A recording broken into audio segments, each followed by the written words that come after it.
The end of the short-lived Flavian dynasty in 96 CE was followed by almost a century of stable and capable rule by the so-called adoptive emperors. They were called that because each adopted his most promising subordinate as his successor. During this period, the population of Rome may have reached 500,000, making it the largest city in the world. The Roman provinces also flourished, and with prosperity came widespread acceptance of Roman rule.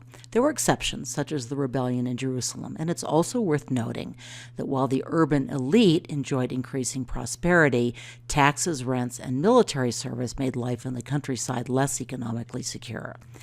None of these portrait busts is required work, but looking at them together, what kind of image do you think these emperors were promoting? Well, the faces are stern and not entirely idealized, but neither do they reach the extremes of Republican verism. If anything, I think they're evoking ancient Greece, tinged with a Roman sense of command.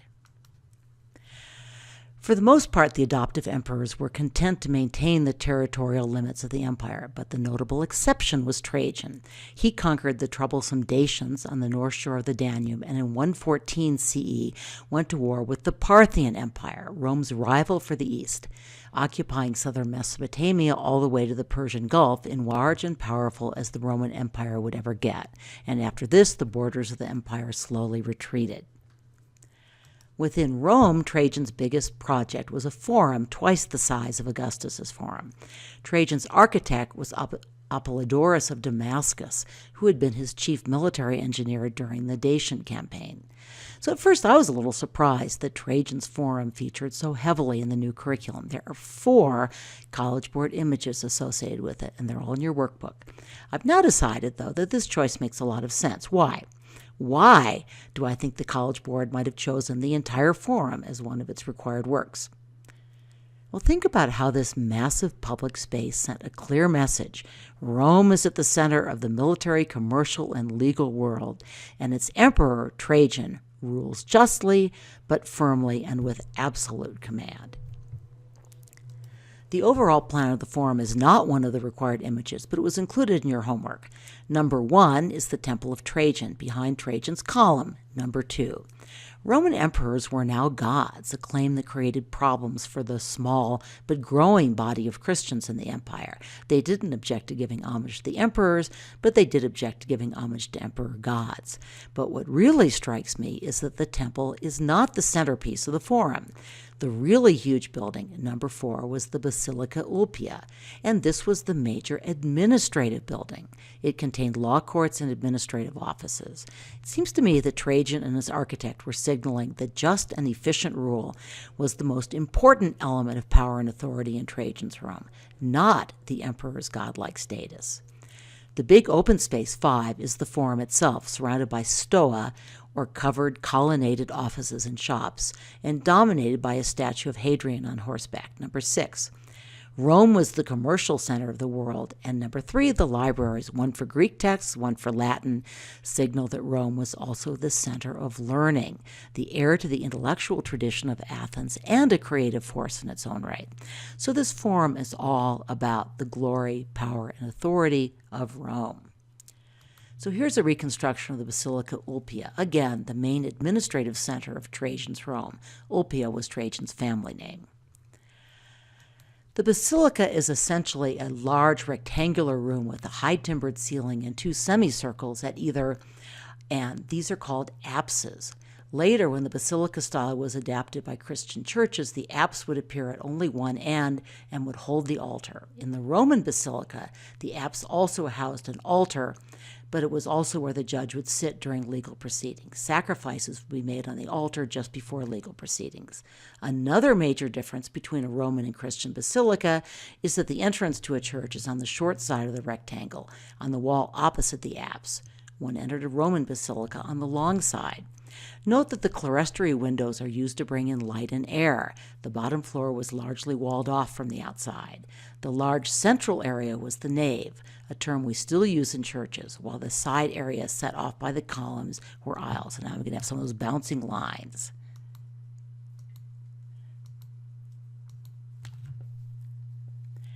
Built on a hill adjacent to the forum was what is arguably the world's first shopping mall. One of the greatest accomplishments of Roman architecture was huge, multi-story complexes, apartment houses as well as shopping centers. Note that, like the Colosseum, the massive scale depends on arches and on concrete. The basilica you just saw, by contrast, relied on the more traditional post and lintel construction. Note that the complex included apartments as well as shops. Etc., by the way, is another name for apse, the semicircular additions to a rectangular basilica. We'll see that term when we get to Byzantine churches again. Here we get a look at the partly reconstructed indoor shopping area. The basic unit in the market was the taberna, a single-room shop covered by a barrel vault. Each taberna had a wide doorway, usually with a window above it. The shops were on several levels. They opened either onto one of the forum's large exedra, onto a paved street farther up the hill, or onto a great indoor market hall. The ceiling was a concrete groin vault. You see it here. Second-floor shops were set back and then lit from skylights cut into the groin vaults. Remember, one of the huge advantages of concrete was that it permitted the architects to include windows without significantly weakening the structure. I've talked about how the arch was Rome's most important architectural innovation, along, of course, with concrete. But another characteristically Roman architectural work was the column. These columns were based in part on Egyptian obelisks, and show you one here on the right. The 120-foot-high column tells the story of Trajan's conquest of the Dacians. But what I find especially fascinating is that so many of the sculptures focus on Roman military engineering rather than on battles. So here's an example. As your reading pointed out, only about a quarter of the frieze is devoted to battle scenes. Here you see more scenes from the column. The photo makes it easier to see the spiral shape of the frieze. There are more than 2,500 figures on this column. And since the ancient Romans wouldn't have had a zoom function, they would not have been able to follow the story very easily, although the bright paint that once covered the frieze would have helped, as would the somewhat wider frieze registers toward the top. Note that the relief was quite low, so it did not obscure the general shape of the column. Still, the work was pretty clearly designed to overwhelm as much to inform. Don't mess with Trajan, don't mess with the Romans. Entryway into the forum would have been through a triumphal arch, which is no longer standing. But here's another triumphal arch, also dedicated to Trajan, that still stands in southern Italy. Hadrian, Trajan's successor and another emperor probably born in Spain, loved all things Greek, and he deliberately imitated what he viewed as the style and appearance of a Greek philosopher. He would have welcomed this comparison to Pericles. This is an extraordinarily important work in this course. The Pantheon was an engineering feat that reflected 300 years of experiment with concrete, including techniques for making lighter and lighter concrete at the upper levels of the dome. As we'll see later in the court, it fascinated European would-be architects. Now, we didn't exactly stint on last night's homework, but we did not assign the Khan Academy video on the Pantheon. That's because we wanted to make sure everyone actually watched it. Take notes into your workbook, okay? This bird's eye view gives you a little better sense of the dome and the oculus, and also of the portico entrance. Here you see a diagram that shows the different kinds of concrete used at each level of the building, as well as a reconstruction of the Pantheon with its original forecourt. And here we see the majestic interior with its vast reach and multicolored marble. The coffers were not only an important element of decoration, they also significantly reduced the weight of the dome and added, I think, an element of rhythm.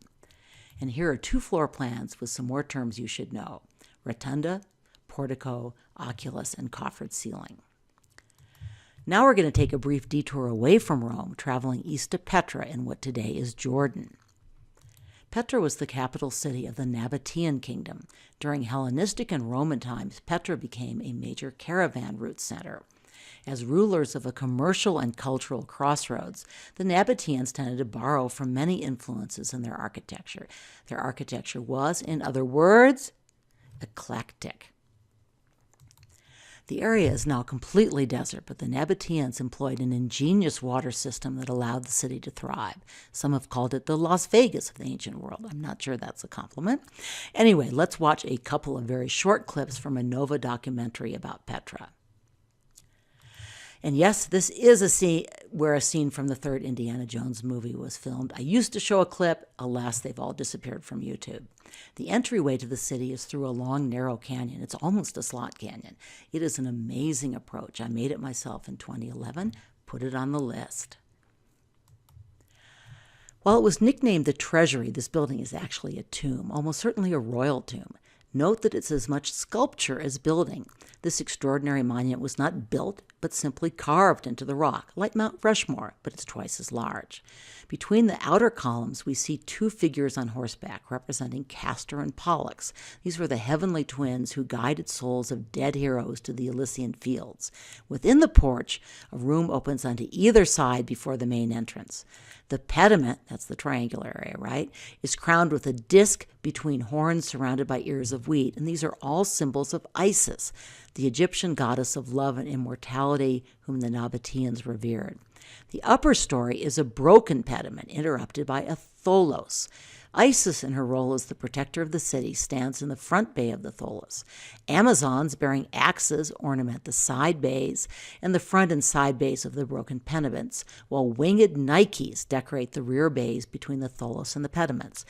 Eagles of Zeus crown the pediments. The tholos is topped by a symbolic funerary urn. So notice the mixture of Egyptian and Greek gods and symbols. So what makes the style of Petra Treasury Hellenistic? Above all, it's eclectic. Again, that means it draws on traditions from different parts of the late Greek Empire. So on the bottom, we see what looks like a traditional Greek temple with Corinthian columns that identify it as a later work. Some of the columns are, however, engaged, and that reflects Etruscan and Roman temple design. The tholos was an architectural style popular in Alexandria, Egypt, one of the major power centers of the Hellenistic world. On the right, you see an artist's reconstruction of the long-since destroyed lighthouse at Alexandria, which was one of the 7 wonders of the ancient world. Note that there's a tholos on top. So here's another building that may be misnamed. Within the cella or inner sanctuary room of the Greek temple, archaeologists discovered a series of stone seats. This suggests the structure was not only a temple, but also served as an audience hall, at least for part of its history. The complex consists of a lower temenos, a holy area accessed by steep staircases, and an upper temenos that contains the temple proper. If, that is, it is a temple, because there's another theory about this building, that it was the center of a vast system designed to channel water from nearby hills. Let's watch a short video clip that shows the great temple and describes these water channels. If we'd kept watching the video, you would have seen this imaginative reconstruction of the temple complex and its water pools. Back to Rome, and now the maps are beginning to shrink. Trajan's successor, Hadrian, pulled the frontier back to the Euphrates. The latest phase of the Pax Romana lasted until the Marcus Aurelius broke from tradition and named his son Commodus emperor. Commodus proved to be a lousy emperor, and the Pax Romana began to decay. In the half-century after 235, there were 15 soldier emperors, called that because most of them were generals who ruled for only a few years before they were killed or overthrown. Meanwhile, Rome's enemies were becoming more powerful. In the east, the Parthians had been replaced in 226 by the Sassanid Persians, who sought to restore the glory of the Persian Empire by pushing Rome out of the east. In the west, Germans raided deep into the empire, reaching the Mediterranean at several points. This portrait bust of one of the so-called soldier emperors, not a required work. It's Trajan Decius, however, again signals a return to a veristic style, but it captures even more, I think, the political turmoil and anxiety of the late Roman Empire. This is not an especially calm or triumphant emperor. You saw, I hope, an excellent podcast describing this work, so I'll just hit on a few points in review. First, the composition is chaotic. The work is not intended to capture an orderly procession or a victory march. The Romans are winning, but they no longer always win. Once again, too, the figures float in space. The ground line has disappeared. It's a mistake to assume that Roman sculptors simply lost the skill for creating more realistic images. This was almost certainly a conscious artistic decision to reject the calm classicism of early Roman art.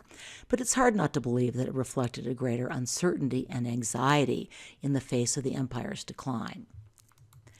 Another sign of change is the symbol on the young commander's forehead. It seems to indicate that he has embraced one of the Eastern mystery religions, the worship of Mithras. As Rome faced increasing dangers both within and without, more Romans found the old gods inadequate for their spiritual needs. One of the new religions from the East was, of course, Christianity. And this brings us to the end of our Greece and Rome unit. We will return to late Empire Rome in Unit 6 when we take up the story of Christianity. But first, we're going to explore the art of three other great religious traditions, Hinduism, Buddhism, and Islam.